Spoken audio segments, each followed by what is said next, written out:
You have 30 days to remove that mailbox or we will see you in court.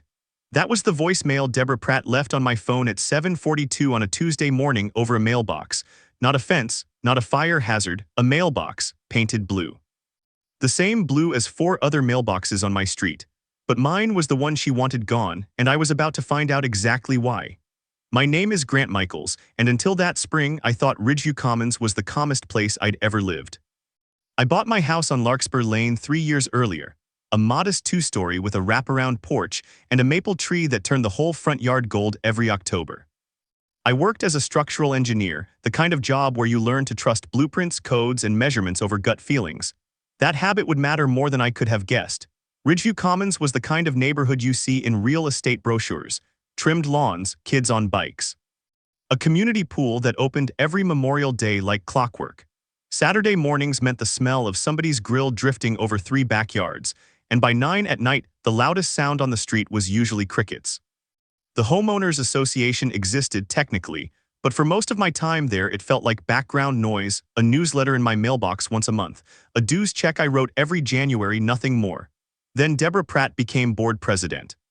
She'd lived in the neighborhood longer than almost anyone, in a colonial-style house on Birchwood Court with manicured hedges shaped into perfect spheres. People described her as particular. I'd later learn that was generous. Within 2 months of taking the board seat, she'd sent violation notices to 6 different households. A trampoline 2 inches too tall, a basketball hoop positioned aesthetically inconsistent with the street, a wind chime she called a noise disturbance, despite it hanging 15 feet from her own property line. Neighbors grumbled, most just complied. Nobody wanted the hassle. I painted my mailbox that April. Navy blue, the exact shade recommended in a home improvement magazine, applied over a weekend with my nephew helping me sand the post first. It matched 3 other mailboxes within 2 blocks, the Andersons at 214 Larkspur, the Kowalskis on Fernwood, and one on Birchwood itself, half a block from Deborah's own front door. I didn't think twice about it. I never imagined a mailbox could become the center of a month-long siege. But it did, and it started with a single sheet of paper taped to my front door on a Thursday afternoon while I was still at work, unaware that everything was about to change. The first notice came on a Thursday in late April. I found it taped to my door when I got home from work, a single printed page HOA letterhead, bold red text across the top, notice of architectural violation. My mailbox, it said, failed to conform to Section 4. 3 of the community design guidelines, which required muted earth-tone exteriors on all street-facing structures. I read it twice, standing on my own porch, genuinely confused. My mailbox was blue, so was the Andersons, so was the one on Birchwood Court. I called the HOA office the next morning. A woman named Carla, who managed the front desk, pulled up the guidelines while I waited on hold. Section 4.3 talks about house exteriors, she told me. I don't see anything specific about mailbox color in here. I asked her to check who filed the complaint. She hesitated, then said, it came directly from the board president's office. Not a resident complaint, I asked. No, Carla said, board initiated, that's actually unusual. Most of these come from a neighbor filing a form. That was my first real signal that this wasn't about a rule. It was about me. I painted nothing. I filed nothing. I simply waited, assuming reason would prevail once someone looked at the actual guidelines. Instead, a second notice appeared 8 days later. This one with different language, now citing a supposed pattern of repeated noncompliance, even though I'd never been cited for anything in 3 years of homeownership. The letter demanded I appear before the board at the next meeting, scheduled for the 2nd Tuesday of May, to explain myself. I went. Deborah ran the meeting from the head of a folding table in the clubhouse, flanked by 2 other board members who barely spoke the entire hour.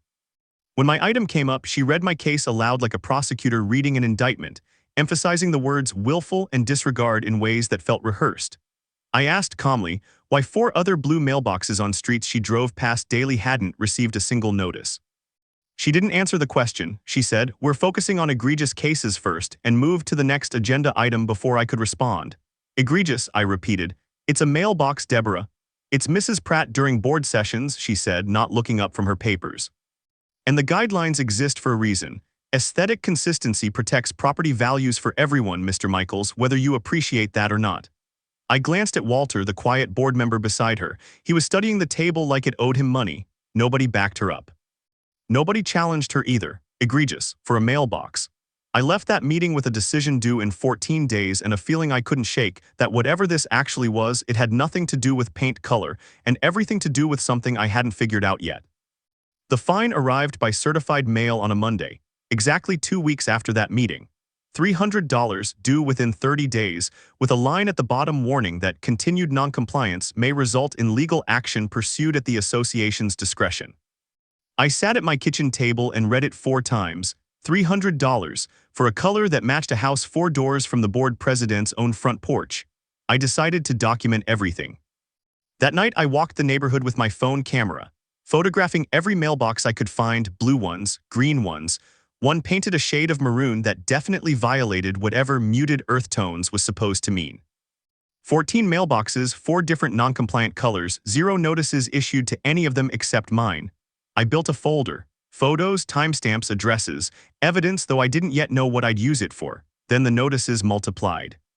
A second fine appeared the following week, this one for failure to respond to prior communication. Even though I'd emailed the board twice requesting clarification and received no reply either time. A third letter cited me for a pattern of hostility toward the association, apparently referring to the questions I'd asked at the meeting. Deborah wasn't just fining me anymore. She was building a file, and I was starting to understand that the goal wasn't compliance. It was exhaustion. She wanted me to give up, pay whatever she demanded, and stop asking questions. I called an attorney friend from college, Priya, who specialized in property law, and read her the notices over the phone. She went quiet for a moment, then asked me to send her the HOA's governing documents, the CC and RS, the bylaws, everything. 2 days later she called back and her voice had changed. "Grant," she said, "there's nothing in your CC and RS about mailbox color. Nothing. Section 4. 3 covers roofing and siding materials, that's it. Whatever she's citing, she made it up. So the fine has no basis?" I asked, sitting up straighter. "None that I can find in 112 pages, Priya said. "I'd put that in writing if I were you, and I'd keep every notice she sends after this one. Fabricating a violation to collect a fine isn't just bad governance, Grant. Depending on your state, it can cross into actionable territory." Made it up. An HOA president fabricating a rule to fine a resident $300, backed by threats of legal action that had no legal foundation whatsoever. I felt something shift in my chest, not fear anymore, but a colder, steadier kind of anger, the kind that makes you start asking better questions instead of just defending yourself. If the rule didn't exist, why target me specifically? I started asking around carefully without tipping my hand. A neighbor 2 doors down, Marissa, who'd lived on Larkspur longer than I had, mentioned something in passing that stopped me cold. "You know she wanted your lot, right? Before you bought it, her son was going to build there." I hadn't known that. I'd bought the house from an estate sale 18 months after the previous owner passed, through a straightforward listing with no complications I was ever made aware of. But if Deborah had wanted that property and lost it to me, a 3-year-old grudge suddenly made a lot more sense. I didn't have proof of that motive, and I knew I might never get it. But I didn't need her reason anymore. I needed her rulebook, her real one, and I needed someone with actual authority to read it instead of her. That's when I remembered something small, something I'd almost forgotten. The day I toured the house before buying it, my real estate agent had mentioned the city maintained public code enforcement records for every property in the county, searchable online, going back years. HOA violations were private, internal, whatever a board wanted them to be. But actual city code violations were public record, filed with real inspectors carrying real consequences. If Deborah's own property had ever been cited for anything, it would be sitting in a database waiting. I opened my laptop that same night and searched Birchwood Court. What came up made me sit back in my chair. 2 open cases, both older than a year, both unresolved. One for an unpermitted structure, a detached shed exceeding the square footage allowed without inspection sign-off. The other for a drainage modification that redirected runoff onto a neighboring property. The kind of violation that usually triggers fines that dwarf anything she'd sent me. Deborah Pratt, the woman fining me $300 for a mailbox that broke no rule at all, had 2 active, unresolved code violations sitting on her own property, and apparently no one had ever followed up. I printed everything. The case numbers, the violation descriptions, the dates. Then I called the city code enforcement office directly and asked, as any concerned citizen might, whether these particular cases were still active and whether a resident could request a formal inspection follow-up. The woman on the phone, whose name was Renata, told me yes, any resident could file a request, and given the age of the open cases, an inspector would likely be dispatched within 2 to 3 weeks. I filed the request that afternoon. Then I did something else. I gathered my own folder, the 14 photographed mailboxes, Priya's written legal opinion confirming Section 4. 3 said nothing about mailbox color, copies of every notice Deborah had sent me, and a formal written request for an emergency board review addressed not to Deborah, but to the HOA's management company, which technically sat above her authority and was legally required to investigate board misconduct complaints. I sent it on a Wednesday. I didn't hear anything back that week. But 2 Tuesdays later, an unmarked city vehicle pulled into Birchwood Court, and I watched from my car parked half a block away, as a man in a city-issued polo shirt walked up Deborah Pratt's driveway with a clipboard. The inspection took 40 minutes. I know because I watched almost the entire thing sitting in my car with my window cracked, pretending to check my phone, while the inspector circled her property, photographed the shed from 3 angles, measured the trench with a folding ruler, and knelt beside the drainage line along her side yard, jotting notes on a clipboard that would end up mattering a great deal more than mine ever had. Deborah came out twice. The first time she gestured toward her house, talking fast, her hands moving in the way people's hands move when they're trying to talk their way out of something. The second time she just stood on her porch, arms crossed, watching him work. 3 days later, I got a call from Renata at the code office. Both violations were confirmed. The shed exceeded permitted square footage by nearly 40% and would need to be brought into compliance or removed within 60 days. The drainage modification was worse. It had been redirecting stormwater onto her neighbor's foundation for over a year, and the city was requiring a licensed contractor to correct it at her expense, with fines accruing for every week of delay. Renata mentioned, almost as an aside, that the neighbor whose yard had been flooding for a year seemed relieved someone had finally looked into it. That same week, my management company complaint got a response. A representative named Oscar called and asked me to come in for a meeting not with Deborah, but with the full management company staff and 2 other board members without her present. I brought my folder, 14 photographs, Priya's letter, every notice time-stamped and organized. I laid it all out on the conference table and let it speak for itself. Oscar read through it slowly, occasionally sliding a page toward the other board member, a quiet man named Walter who'd said almost nothing at the earlier meeting. When Oscar finally looked up, he said something I hadn't expected. "This isn't the first complaint we've had about selective enforcement. It's just the first one with documentation this thorough." He told me the fines would be reversed immediately, that a formal warning would go into Deborah's board file, and that the management company would be reviewing all violations issued under her tenure for the past 8 months. I asked what that meant for her position. Oscar wouldn't say directly, but he mentioned that board members could be removed by a vote of the full board for documented misconduct, and that a special session had already been scheduled for the following month. I drove home that afternoon with the folder on my passenger seat, feeling lighter than I had in weeks. But I also felt something I hadn't expected, not triumph exactly, more like the quiet satisfaction of watching a system that was supposed to work finally do its job, once someone forced it to look. The $300 fine was refunded 11 days later, along with a formal letter of apology from the management company, though notably not from Deborah herself. The special board session happened on schedule. I wasn't in the room, but Marissa was, and she called me that same night, talking fast, practically laughing through the details. Deborah hadn't been removed outright. The bylaws required a supermajority vote that fell 1 member short, but the board had stripped her of sole authority to issue violations, requiring a second board member's sign-off on every future notice. Effective immediately, her campaign against me stopped completely within days.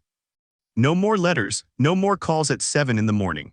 When I passed her on the street a week later, out walking her dog, she looked away before I could decide whether to say anything at all. I didn't need her to apologize. I just needed her to stop, and she did. The shed came down within its 60-day window. I know because I drove past on my way to work one morning and saw the empty concrete pad where it used to sit. The drainage repair took longer into early summer, but eventually a contractor's truck sat in her driveway for the better part of a week, and the flooding on her neighbor's side yard finally stopped for good. I still live on Larkspur Lane. My mailbox is still navy blue, matching 3 others within 2 blocks, exactly as it was the day this started. Nobody's mentioned it since. I painted a 5th one on Fernwood the same color last month, just for a friend, half as a joke between us about how ridiculous the whole thing had been. Marissa still brings it up at the pool sometimes, calling it the Great Mailbox War, And every time she does, I remember standing in my kitchen holding a certified letter and genuinely wondering if I'd have to hire a lawyer over paint. Here's what I keep coming back to. Deborah Pratt had a title, a folder full of manufactured violations, and enough confidence to threaten a neighbor with legal action over a paint color. What she didn't have was the actual rulebook on her side, and she never counted on someone reading it more carefully than she did. Every fine she sent me was a bet that I'd rather pay and disappear than push back and find out she was wrong. She lost that bet the moment I opened a laptop instead of a checkbook. If you've ever gotten one of those notices that just feels off, that doesn't quite match the rules as written, do what I did. Read the actual document, not the letter. The bylaws themselves, word for word, because that's where people like Deborah hope you never look. If this story felt familiar, if you've had your own run-in with someone who mistook a title for authority, drop it in the comments. I read every one, and honestly, some of your stories put mine to shame. And if you want more of these, you know exactly what to do.